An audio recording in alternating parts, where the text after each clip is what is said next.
Start.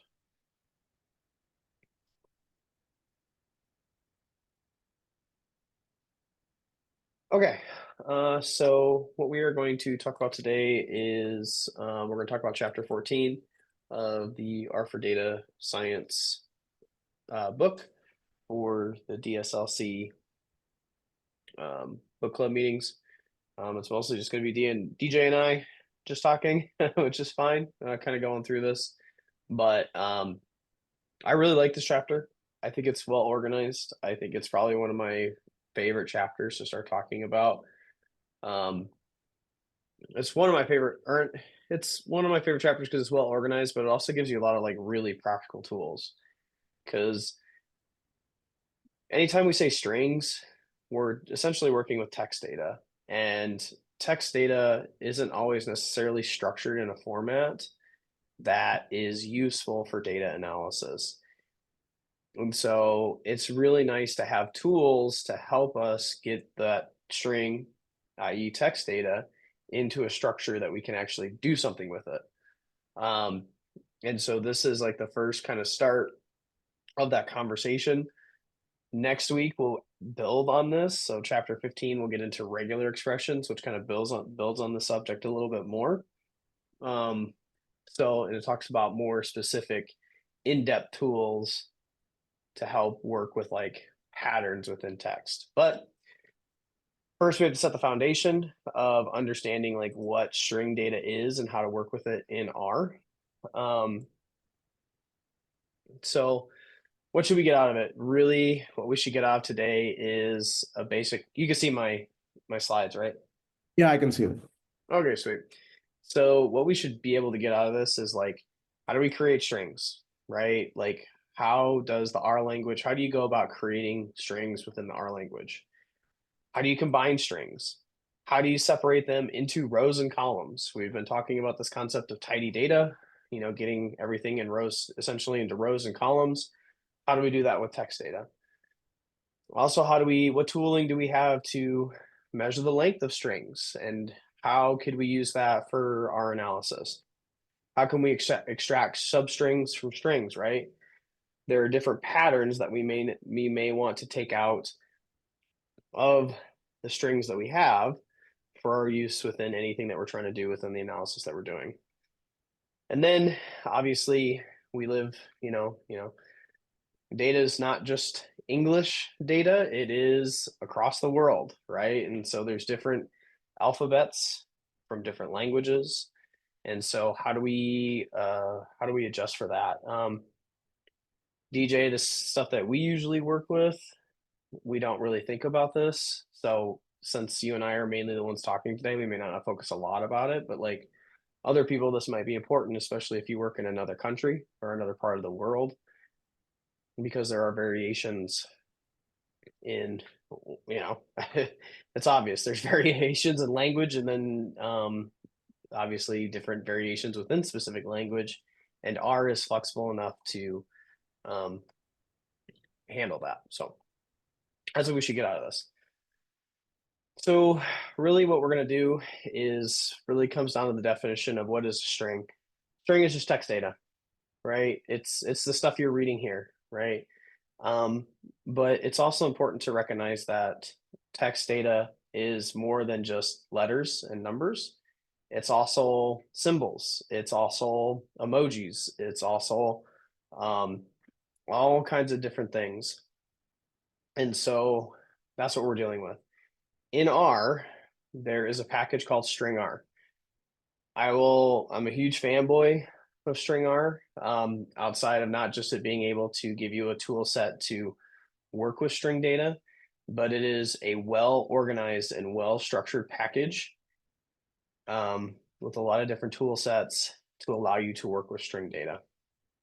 And a really good example of this that gets showed in the book is string R is really, really nice with how they kind of name things.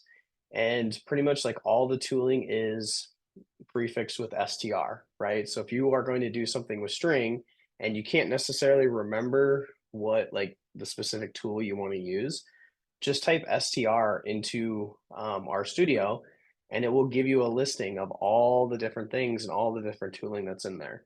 And so just outside of all the different tools that you have to work with string data, it's just really organized really, really well. And it's really intuitive to figure out, okay, like, what does this stir detect do? What does this stir extract do?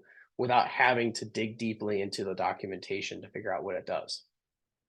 There's a cheat sheet because this is obviously a tidyverse set of tooling. I would highly take a second to review this because this is a really, really nice resource to see all the different things that could potentially be beneficial.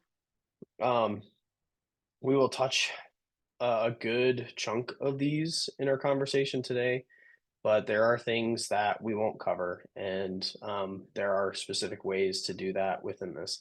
I also really appreciate, we're not talking about regular expressions today, but I do appreciate in this cheat sheet, it does try and summarize like some general conventions of regular expressions that are really, really useful. Since we're working with string data, regular expressions are a conversation that gets brought up. So I really do appreciate how they put this together in part of the cheat sheet. But I highly suggest just checking it out. We talked about that. We talked about that. Yeah, so that's pretty much just the prerequisites of what you need to know. So let's talk a little bit about how to create strings. This is really straightforward. You have two options. You can either, well, you have multiple options, but the general options are to either use two double quotes or single quotes. You'll know if you have a proper string, if you have like, if your console is not stuck in like this pattern right here. So anytime that you work with string data, this is a common thing that gets come up. I mean, I'm notorious for forgetting to add a double quote at the end. You might see this in your console. Anytime that you have this greater than symbol, you know that the console is available for you to use. But if you start seeing plus, plus, plus, that knows that the console is still waiting for you to complete your previous statement that you're writing. And this usually comes up with string data because, you know, it's easy to forget a quotation somewhere. So it's just important to know, to see this, that if this is happening, it's your console just basically waiting for you to finish the statement that you're writing before. How do you get out of that? You can just hit escape in RStudio, and then it clears it. Or if you're lazy like me sometimes, I just hit enter. Well, you can't hit enter in every situation, but like sometimes if you hit enter, it will clear it, and then it will just output an error. But with strings, you actually have to hit escape to reopen the console again. There is a little bit of conversation about the use of double and single quotations. Since you and I have been working together quite a bit on this stuff, but for anybody who may be watching this later in the future, the general convention is to use double quotations anytime that you are using or anytime that you're creating strings. There are cases where you will use singles, and those cases may be when you have quoted elements within your string. That's when you would default to using a single quotation. I thought that was really interesting that the notes had pushed you to some help documentation, and I'm going to see if I can pull it up here. So, and I actually read this documentation. I thought it was actually really informative. But if you type in question mark quotes, it will give you the base R version explanation of quoting with an R and in what the general conventions are. And it basically lays that out as well, to use the double quotations rather than the single quotations, other than in cases where you have a string that uses quotes. I also didn't know that backticking, well, I kind of intuitively knew that backticking was another way to quote things, but the book doesn't really talk much about it. This documentation also has some additional conversation about like extra characters, which I thought was really useful, because we'll talk about that here in a second. But in string data, there are things called character constants. The way I understand these are basically, these are escaped character constants, which basically like the computer uses to, to do things on the screen, right? We'll talk about that here in a second, but like if you need to remember like what these are, just type in question mark quotes and it gives you a nice little like table explanation of what each of these do. But let's just jump back here. So that's creating strings. Pretty straightforward. So escape characters. Escape characters pretty much tell R not to process a special character. In the case of R, the escape character is the backslash. The book talks a little bit about, I can't remember what it was called. It was, it's going to bother me because it was a really interesting concept, but it was like, what was it called? It was like, it's like when you have the problem with, I gotta find it now. That's going to bother me if I don't remember it. Let me pop it up here. But it was like the matchstick problem or something, or do you remember what that was called? It was really interesting.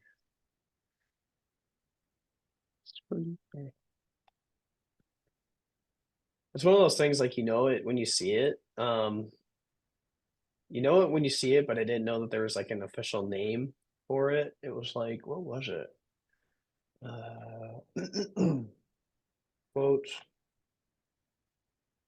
It's gonna bother me because I thought this was like actually really interesting when I read it. This could bother me because I want to know what it is. It was like the match. Oh, it was the leaning toothpick syndrome. That's what it was. I thought this was like really interesting, because I've come across this before and working. Yeah, this one right here. I don't know if you knew this because I know you have a computer science background, but like R is notorious for this because of how it does escape characters. Like if you want to have like the literal backslash, you need to have a backslash, and that gets really crazy when you're like working with like URL data or file paths or something like that. And you get this like issue where you're like, you have like forward slashes, backslashes, whatever. And it's interesting because I knew that this was a thing because you see it in practice, but I didn't know there was an actual name to it. So I don't know, just a little interesting thing that I thought was kind of neat. That this common experience actually has a thing called the leaning toothpick syndrome. Interesting. Which is even interesting because R has this thing called raw strings, which I didn't know about until reading this chapter. That helps address this issue. So, but we'll talk about that here in a second. Okay, well, that's basically what you have to do if you want to escape things. So if you want like a literal backslash, you have to do a backslash to represent that. If you want to represent a single quote, you have to do backslash single quote. If you want a literal quotation, you have to do backslash this. Okay. And then again, it was the question. Here's that documentation that was linked here. So I was kind of a little ahead of myself, but that was discussed there. Okay, how do we print these? Well, you can print these basically just by printing the object. So here we have those those string literals where we have the single quote, the double quote, and the backslash. We just print it to the console, right? So we have this object X, we just print it to the console. String R also provides this printing function called stir view. It just prints it in a different format without actually showing the literal characters. So if you want to see what this would look like without having like this, like the backslash or whatever, use stir view and it will print it out in a vertical format rather than a horizontal, which is kind of cool. So when you think about like print, it's actually printing the format needed to define the string, not what it would look like from like, the computer processing it. So, but that's pretty straightforward. It's just different ways to view what it will look like. So here's the problem at hand. with multiple escapes. They talk a little bit about what this would look like. So say we wanted to have this string of the previous command that we had, right? Like we can do that. Here is the actual string value within the double quotations. But because we have literal quotations that we want to use in here, we have to escape them. So, excuse me. In this case right here, we have to escape it. If we had this, trying to think here. So we have the actual literal backslash here, and then we actually have like the literal double quotation, literal double quotation. Because of those backslashes, looking at this just gets really confusing. It just does. So that's where route rough strings come in. And this was something that I actually learned. I didn't know about this, which I thought was kind of cool. I'm still trying to learn how to actually do this. But in your code, if you want to use a raw string, what you can do is you can preference the string with a lowercase r. And then inside of that in there, you can actually put the literal string within it. And it's, if you look at these, trying to look at equivalency using identical, they're both the same, right? So the confusing string that looks like this with all the backslashes, using the raw kind of version of it, they're the same thing, but this is a little bit easier to read because it doesn't have all of the backslashes versus like when you did it being non-raw. So I don't know. I might actually start integrating some of this into some of the work that I do, but it's really, really cool to see that they have this functionality to deal with that like wonkiness of dealing with leaning toothpick problem, I guess, basically. So I'm gonna get another drink of water, but do you have any questions about where we're at, TJ? I'm good. Yeah. Excuse me. Okay. So there's conversation about other special characters. I shared that this one. No, it's this one. I shared that documentation, the question mark quotes. Here is a good selection of all of like kind of the special characters that are available. Usually the ones that I run into are going to be new line, carriage return, tab, and backspace. Excuse me. I've never heard of alert. I'm not really sure what this one is. Here, just give me a second, DJ. Yeah. Excuse me, I'm gonna mute myself for a second while I kind of clear my throat.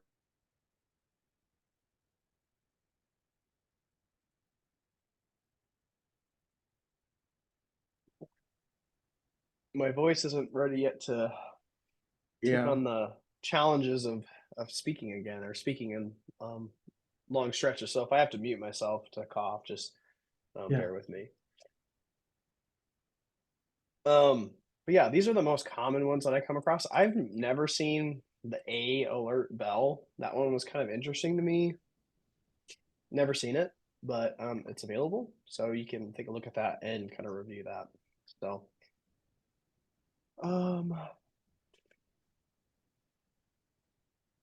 here. Again, new line, tab. There's also Unicode escapes.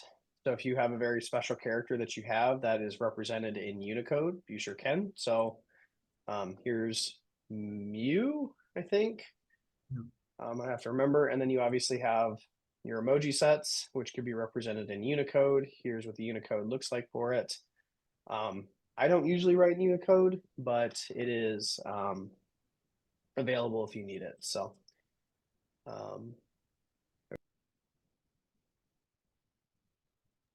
okay. Let's talk about stir C. I am a big stir C fan. It's probably one of my favorite functions from string R. It basically just combines strings together or multiple characters or character vectors. So it is very closely related to pace zero, but it provides safer recycling rules. I would suggest that if you are used to pace zero, to make the transition into using stir C. It just combines things together. So here's a couple of examples. We want to combine X and Y, stir C, put them together. Combine all three, put them together. If we wanted to combine a single string with a vector of strings, stir C can handle that too, and it does it using those recycling rules that we talked about last time. So,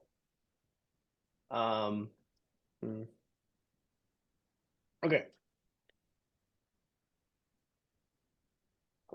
Stir C is also nice because it gives you some flexibility to better handle missing values.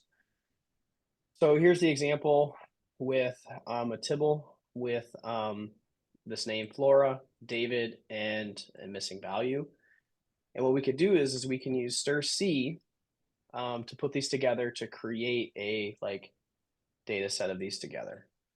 What we can do with these is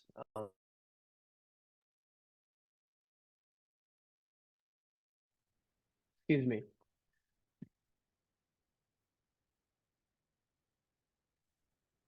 Okay. I swear to God, I'm gonna make it through. I'm gonna make it through. Trust me. Might have to have another cough drop here, but I'm gonna make it through. What's nice is that at first we have the benefit of the recycling rules because we're using high and we're applying it to this vector of like names, Flora, David, and a value.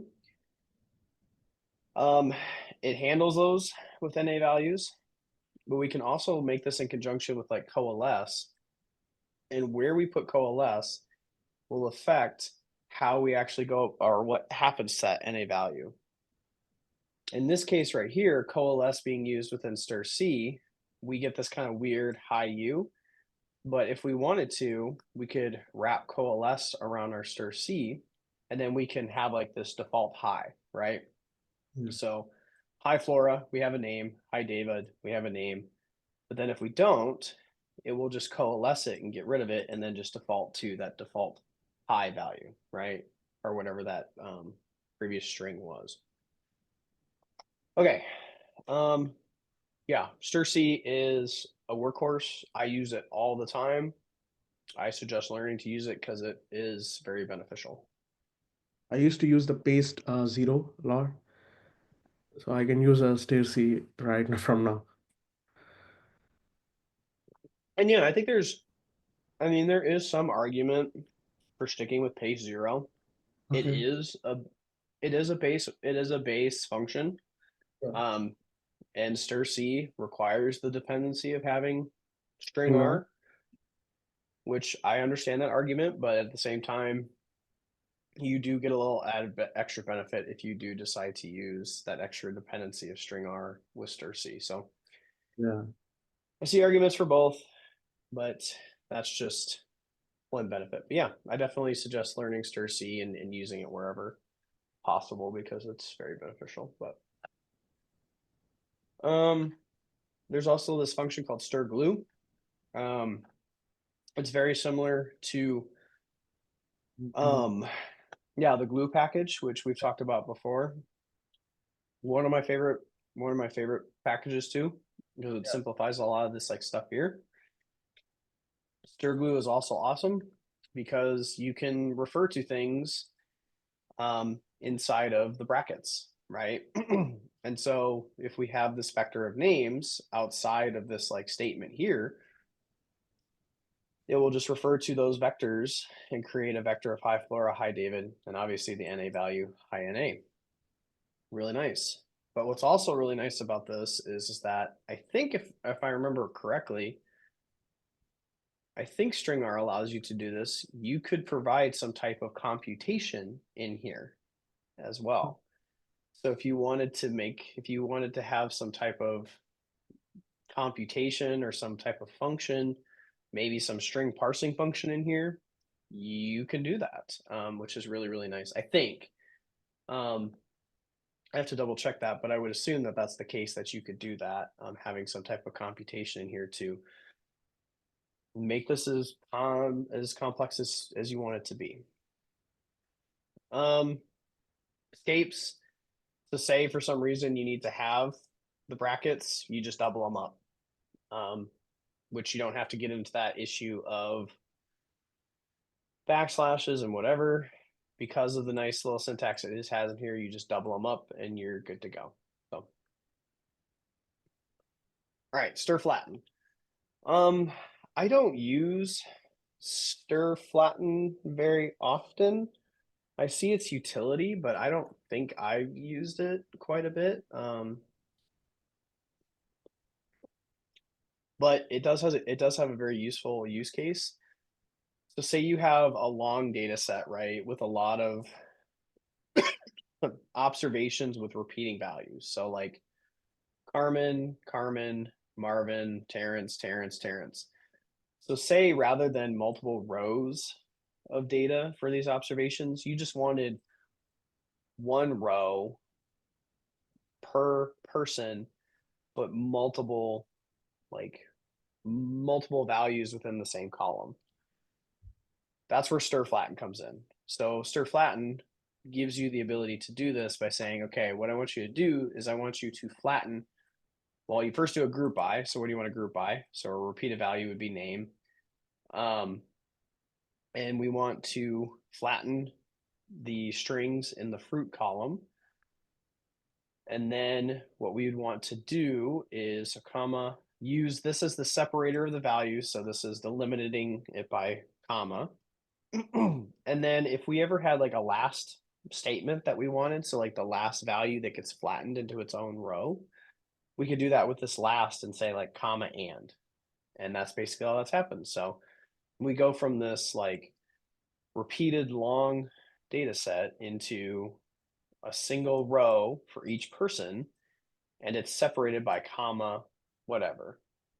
Obviously we only have one observation for Marvin, so it doesn't complete.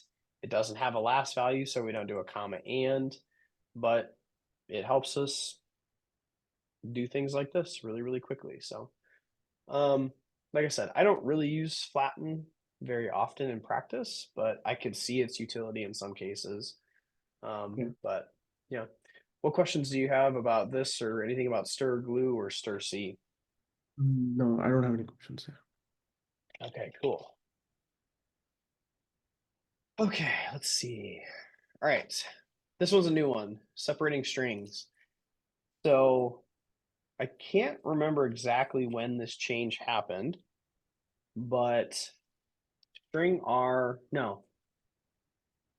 tidyr added these string separating functions, and they're prefixed with like the separate. Now, there used to be, and there still is, a function called separate in string R.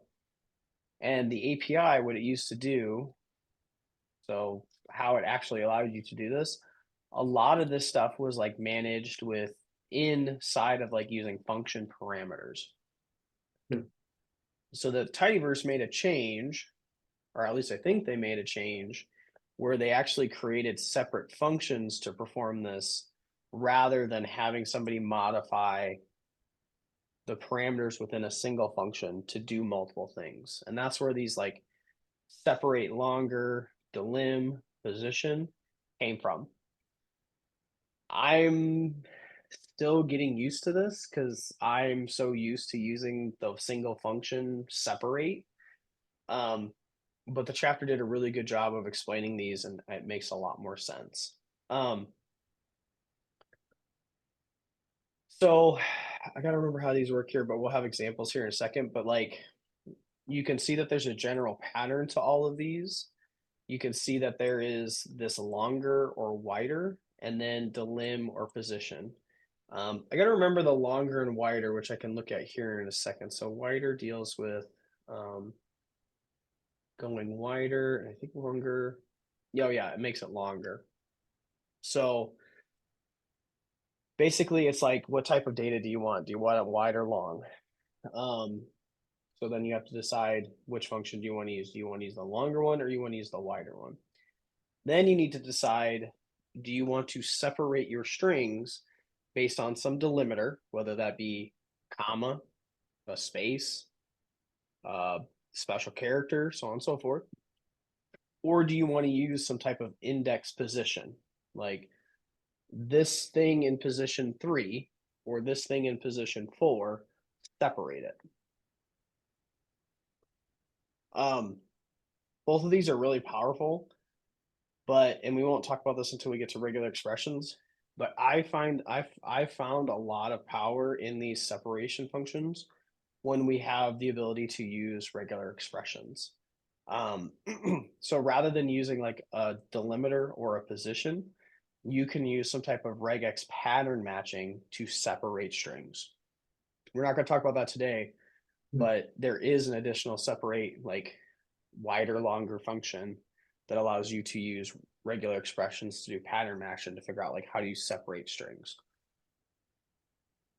I will tell you that I have gotten a lot of mileage out of like these, like using regular expressions to separate things quite a bit. But unfortunately, we don't get that conversation because we need to talk about regular expressions before we talk about separating using regular expressions. So, but let's look at a couple examples here. Okay. So let's say we have this tibble. Let's see. So we have, okay, so we have a tibble here with one variable. It has one variable, 3 rows with these 3 sets of strings. Basically, what we have is we have a row with ABC, a row with DE, and a row with this letter F. But say instead of rather 3 rows, we want to put each letter on its own individual row. What we're going to do is we're going to use separate. So we want to separate these string values in each row. We want to make it a longer data set. So instead of it being wide, we want it to be long. And we're just going to use a delimiter. Delimiter being this comma. And that's what we do. We say delimiter equals this comma. And basically that's what happens. Instead of the 3 individual rows, now we have 6 rows with individual letters for each row. Pretty straightforward, but really, really nice. You can also see that this function is smart enough to know that you can have varying string lengths and it will still work, which is kind of cool.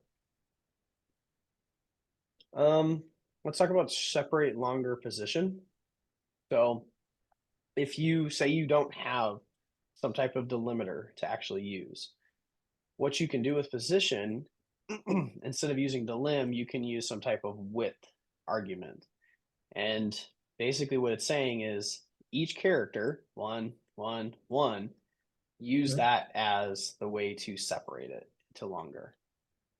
Go ahead, DJ. Can you explain once again for this topic? Yeah, sure. Okay. Well, instead of like looking at it, let's actually open it up and look at it. Let's actually look at the example, because it's hard to first see it without actually like. Okay.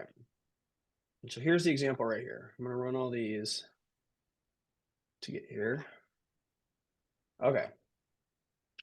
So first, let's just look at the tibble. What are we working with? We have 1 column. We have 3 rows. Yeah. And they are technically numbers, but they are character strings. So they're a string. So what we're going to do is we want to go convert this into longer. So each one of these numbers is going to get its own row. But we don't have a delimiter here necessarily just to tell the computer to say, okay, where do you want to split it? Yeah. So what we're doing is we're going to use position. And in position, it has this argument called width. And we're going to use a width of 1. So every 1, so 1 split, 1 split, 1 split, 1 split. Move on to the next one, 1 split, 1 split, 1 split, so on and so forth. So when you run this, it takes that and puts it this way. Got it. Yeah, got it. Okay, cool.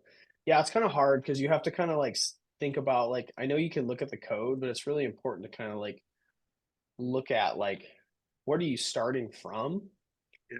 and what is it the ending actually, and then you can actually kind of see, oh, this makes sense in what this is doing. So if we wanted to do,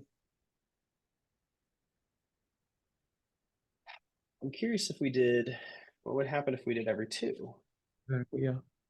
It would be 1, 2, 1, 1, 1, 3. Then would it be 1, 2, and the final one? Let's see. 1, 2, 1, 1, 1, 3, 1, 2, 1. Yeah. Oh, that's interesting. That's interesting that it doesn't move into the next one Yeah. because it treats each one of these individually. Yeah. Hmm. Well, that's really important to know. If we do it like a 3, like it will be like 1, 2, 1, 1, and 1, 3, 1. Mm-hmm. How Oh, about 3, yeah. yeah? Let's look at 3. That's interesting. Go ahead. Sorry, go ahead. No, that's it. That's it. Okay, it still prints 2, 1. Mm-hmm. Yeah. Oh, it still prints 2, 1. So I guess the big thing to remember about this is it's going to treat each of these as individual strings. It's not going to treat it as one long string. It's Yeah. just treating each of these individually, and then it's parsing it within each string set, basically. Okay, that actually that's a really important consideration. My question was like if it's a we put it like a 3, it still prints like a 2, 1 also. I thought like it will eliminate 2, 1, but it's still printing 2, 1. That's an important point too. Yeah, like it's not going to recycle, you Yeah. know.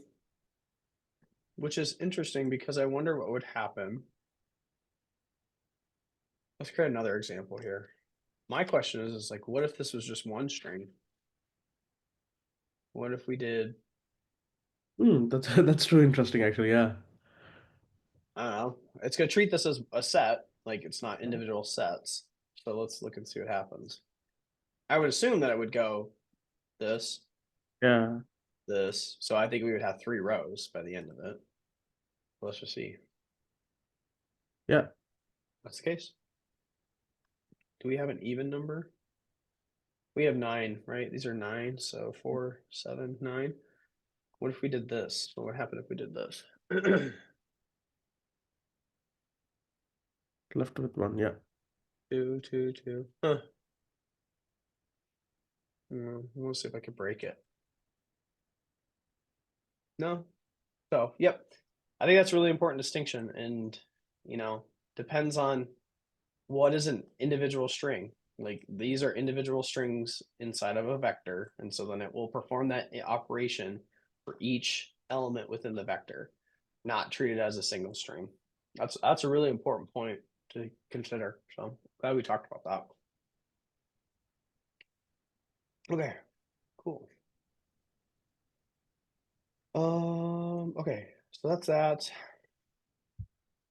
Same thing with wider. So this is probably where I use a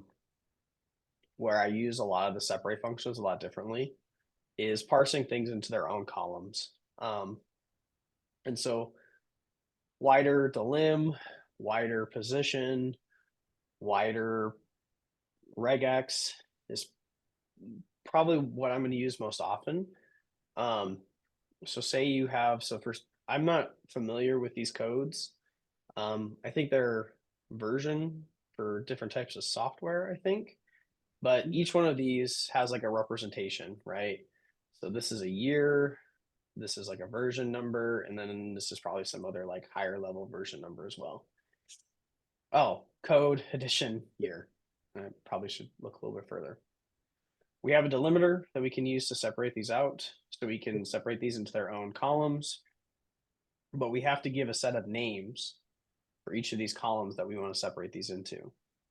So we could have code, edition, and year, which is really nice. I didn't know this either, which is kind of nice. We can omit columns. So say we don't care about the version, we can just put an NA in the names and it will just give us code and year.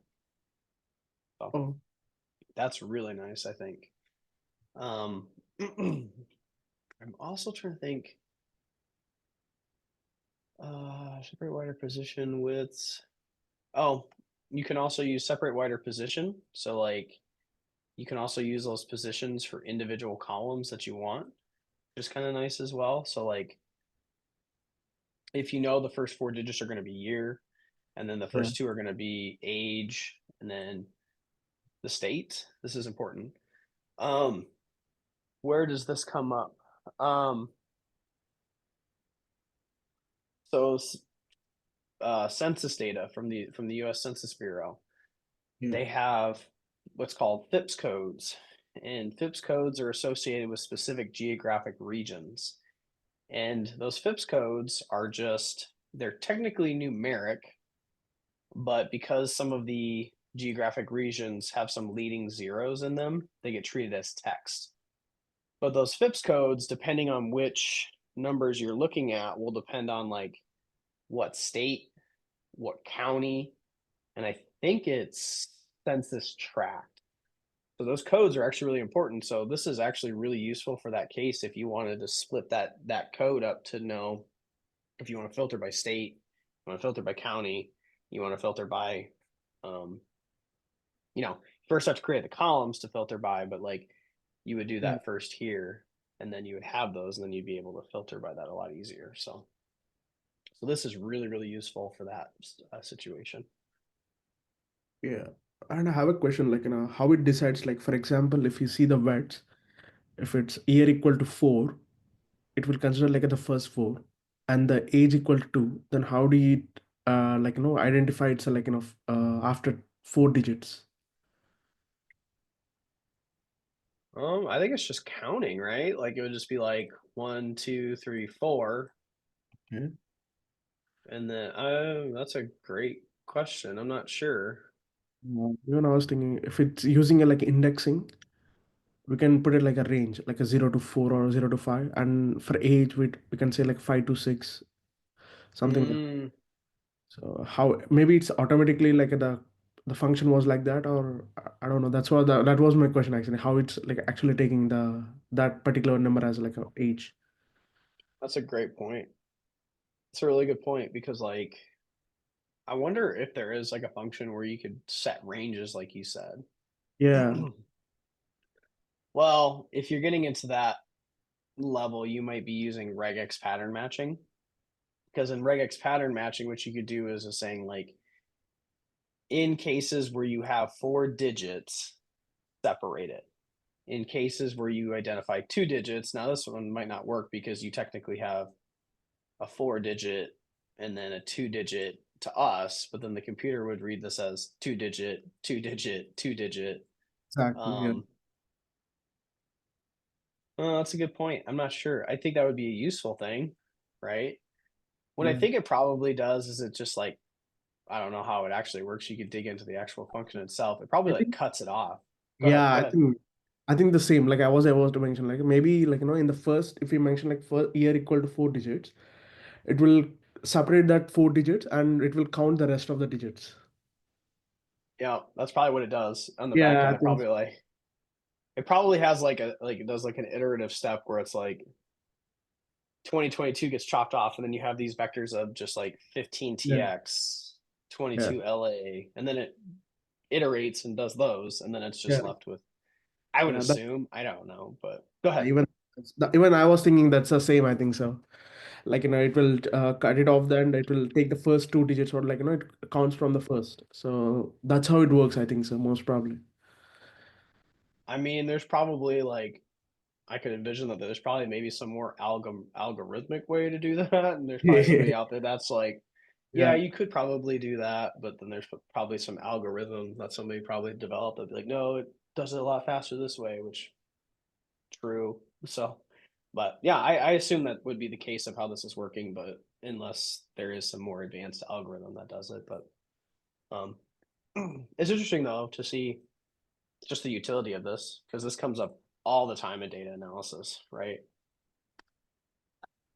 Cool. Good question. I'm gonna put my standing desk down. Yeah. Yeah, string data is really interesting to work with because you just pack a lot of information in it. Just like other ones, you can omit columns. Instead of using an NA, you just don't give the vector element a name. Um, so I was curious.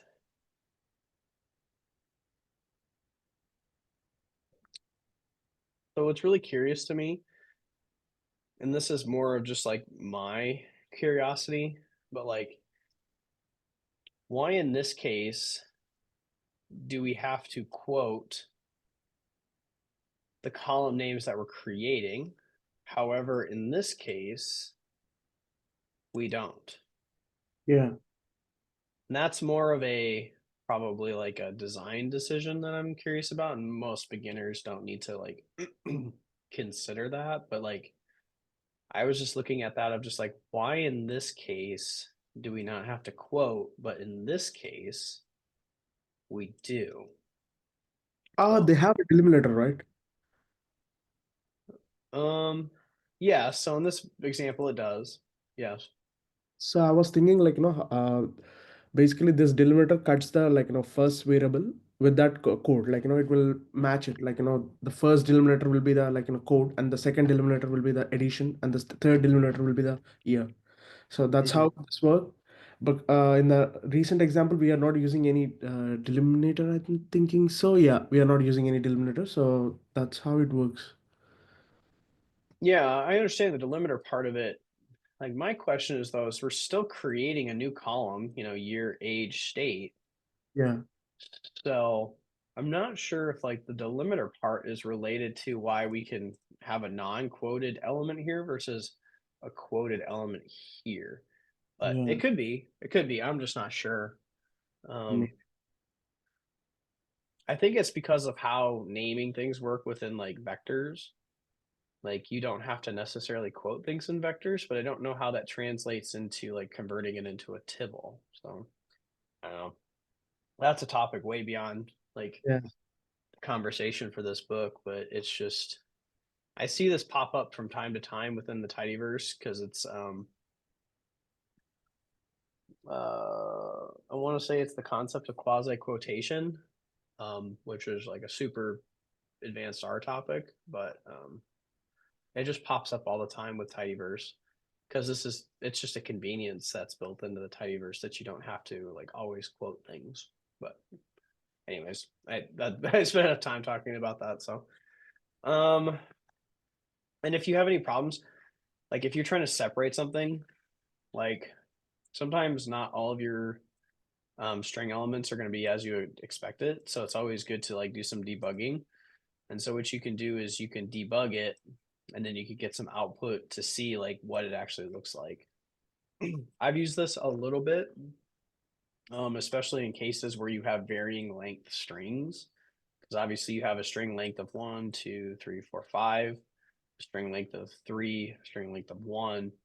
And so it's good to kind of see like, okay, what happens in the case of my separate, what happens? Like what is X, Y, Z? Is X okay? How many pieces are in X? And then what are the remainders, so on and so forth. It's just good to kind of see that. This comes up, like thinking about the domain that we work in, this comes up a lot with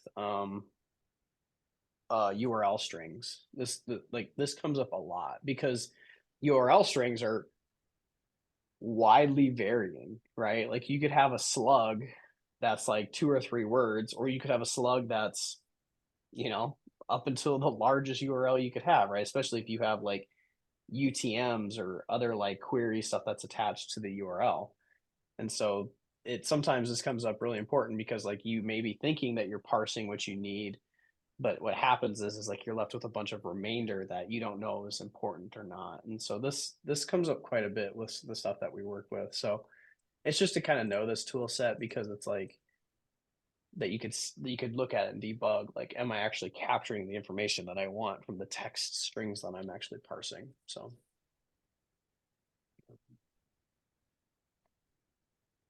okay, some more stuff. So like, I gotta remember this. So okay, what was DF? DF was this 11113. So we have that. We're separating wider. We're separating by this. Names, we're going to give it 3 column names, X, Y, Z. Line. Oh, okay. So we're creating 3 columns, X, Y, Z. What we want to do is we want to make sure that the farthest column is filled before we start filling the second and the first is basically what's happening here. Does that make sense? It's a little confusing when you first look at it, but it's like you're creating 3 columns.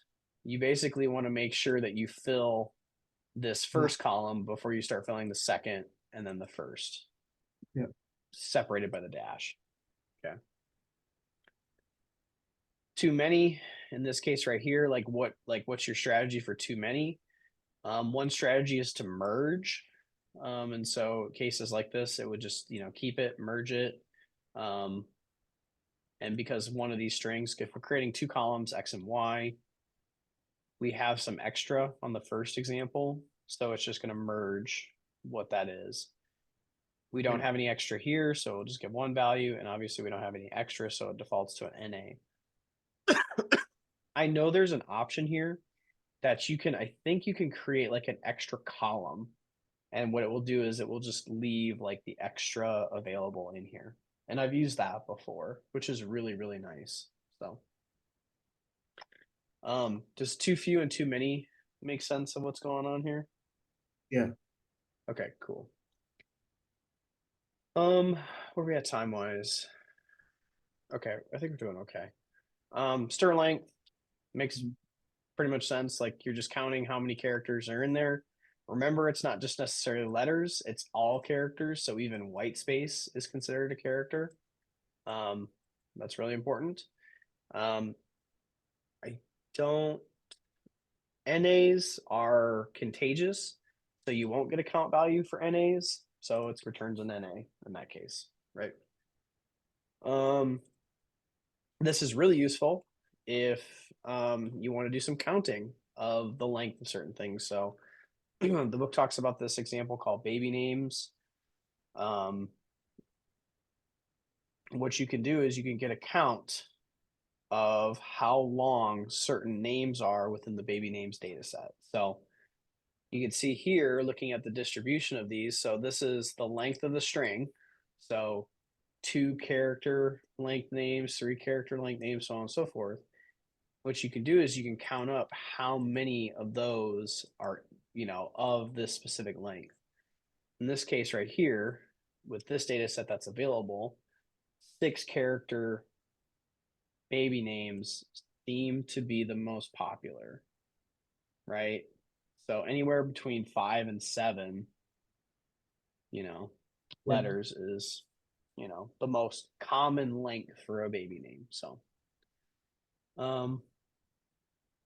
which is kind of cool. You do that quickly. Oh, we can also use substrings. So say we only want to get the prefix, or we only want to get like the first couple letters or the last letters, we can use stir sub. So if we only want the first and the third, so this is like that range idea that you were talking about. If we want just the first to the third, here you go. APP, BAN, PEA. We can also use negatives to do this, right? So if we want the last 3 letters, we just use negatives. Or if we want to go into what is this showing here? Oh, it's showing if you don't have a string that goes beyond a certain length of your range, it will still return it. Because this is a character string with 1 character, and we're basically saying we want to subset everything between the first and the 5th, it will still return it if it doesn't meet that length requirement. Yeah. So, which is important. Um, I don't, since it's just you and I today, I don't necessarily think it's worth like digging into too much about encoding and locale. Um, I think in the domain that we work in, and sorry for anybody who's watching this later, if we don't talk about it and you work in a context that requires you to consider these. But just since it's just DJ and I think it's, and given the time that we're at, I don't think we're going to dive into this too much. Um, but I guess like the takeaway from these next three things would be like pretty much any language that you're working in, um, R can handle it, R can parse it, R can encode it. So you just need to know the different options and ways to do that. And this gets to be like a really, really deep topic, which it's interesting, but like I maybe only once or twice have I ever had to handle this issue. I say that there's probably somebody out there that's like, well, Collin, it comes up a lot in this specific domain. True. And I hear you, but I guess the thing is like, these are your options. These are your options to take care of that. Um, cool. Was there anything like specific that you wanted to talk about with like encoding or anything like that, or the locale stuff? Me? Yeah. Oh yeah, I mean yeah, encoding. I know that like the Unicodes and hexa codes for that. Like I still it's more on like more like a computer science side. I think we in real life also we never use it anything like that. It's so yeah, it's just but to have a knowledge about it is very important. I think so. So yeah, that's what I would say. I think the only time that this ever came up in the work that I've done, and again, I'm sure there's certain domains that people have to deal with this, and especially if you're working with like, especially if you're working in like more of a subject matter that's more global or in a different part of the world. Um, the only time that this ever came up was when I was working with a a really really old, um, I think Excel file format one time, and it was a very, and I was dealing with a very special type of character set. And I think I had to modify the actual encoding to actually get it to import correctly. But this was like a really, I can't even remember what it was. I think it was like it was from like a really, it was a data set from a really old system, I think. And that was the only time that I ever had to deal with this. But other than that, I haven't. I haven't had to deal with certain issues regarding like specifying the encoding or affecting it. Um, I do say that, but I do know with like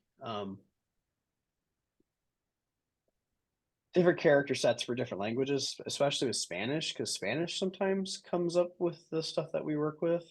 And so like there's obviously special character sets within that language that, don't get parsed as easily. And so it I guess it does come up sometimes, especially if you're working with Spanish language stuff, but that's few and far between in the work that I do that I don't, these aren't like topics that I think about every single day. So, um, I did want to share one more thing, that I thought was interesting. There was there was an exercise that I saw that I think is worth like digging into a little bit. It was like the first couple. It was this one here. This one was interesting. What the U00A0 is in Unicode, right? Unicode. Um, I didn't know this, and it was interesting because this has come up before. And I'm actually going to let's see if I can find it. Where did I put that? Um, just bear with me here. Yeah. If you gotta go, let me know. No, no, that's fine. Because I'm fulfilling my own curiosity, because this was actually something that I learned when I read the chapter, and I was like, oh, I see this all the time, but I never really thought about it. See if I can find it. It was, where did I put it? It's gonna bother me because this was really interesting. Yeah. So it was called a no back. So like that Unicode character is known as a no backspace. Here it is. It's known as a non-breaking space character. And I was like, what is a non-breaking space character? Because I've seen this before. Like anytime that I've worked with text data, especially stuff from the web, this pops up all the time. And I always used to think, oh, it's just a space. Well, it is a space, but it's also known as a non-breaking space. And so I did a little bit of digging on it, and like there's this Wikipedia article, and this was probably one of the coolest Wikipedia articles that I've ever seen, because not only do they explain what a non-breaking space is, it also gives you this really cool example of where this gets applied. And what they do is they say, so here you go, you have all of these different text strings. Some of them employ non-breaking spaces and some do. And I was like, okay. And what it tells you to do is to actually resize your browser. So let's see if I can resize it here. So if you resize your browser, you can see the effect that a non-breaking space would have when you resize it. So you can Yeah. see some of these won't break. Some of these like text strings won't break because they use non-breaking spaces, and some will because they break. I don't know. This was probably one of the coolest Wikipedia articles that I saw, because it was like, oh, it's making me actually like interact with the page to see what's actually happening. So I don't know. I thought that was just really cool. I know this is really like, this is me like geeking out about this, but I was just like, oh, like I see this all the time, but I have no idea why this is the case. But I was like, Yeah. oh. Then the last thing with this, I was like, okay, why would you ever use this? And so there was this really interesting this English Stack Exchange article about it. I was like, why would you ever use this? Sorry, my dark reader's on, so I'm gonna um, turn it off so you can see it a little bit better. Um, I was like, why would you ever use this? And it makes sense because there are certain phrases that you want to use in text that you don't want to break up, right? Because the non-breaking space, it won't, like, depending on how you size the actual window, it won't break it. And so there are certain things that you want to do to not break, right? Because it would make reading it harder to read. So things like financial stuff, dates, latitude and longitude, certain names of things, events, so on and so forth. It's better to use a non-breaking space, because as you adjust the size of it, it doesn't break that specific phrase. Yeah. So I don't know. I don't know if you knew about this, but it was something that I learned from reading this. I was like, this is kind of cool. It gets really into the weeds, but I was just like, oh, I see this all the time, but I don't know what it is. So Yeah, learned after showing something. you like resizing the screen, I got to understand. Okay, so what that's mean by non-breaking. Okay. Yeah. Because you'll see it, like if you work with like web data, you'll see it all the time. And where this has bitten me before is, like, if I have to parse that text data that I've gotten from the web, Yeah. and it uses non-breaking spaces, and you're trying to clear that space or Yeah. separate based on that space, or that, you got to remember, that's a different type of space. It's not a normal space. And so Yeah. you actually have to have like parsing for non-breaking spaces. There was one time I was working on a project and I couldn't figure it out. I was like, what is going on? And it was Yeah. because non-breaking spaces were used, and it wasn't just a regular space. So I don't know. Yeah. I don't know how boring that was for you, but it was just kind of interesting to me. Interesting So actually. Yeah, it's interesting actually. Even I used to observe like when the website changes the context, but I don't know what's happening behind it. But yeah. well, it's because like, to be human readable, it doesn't matter, right? For us to read it, it doesn't matter that it's there, but for the computer, it has to have those special characters there, which I know, it's just kind of cool to know that like the computer is using those Unicode characters to represent white space to us as we read it, but there's actually like a function for it on the computer side of it. So, Yeah. but, all right, cool. Anything else that you want No, to add about today's conversation?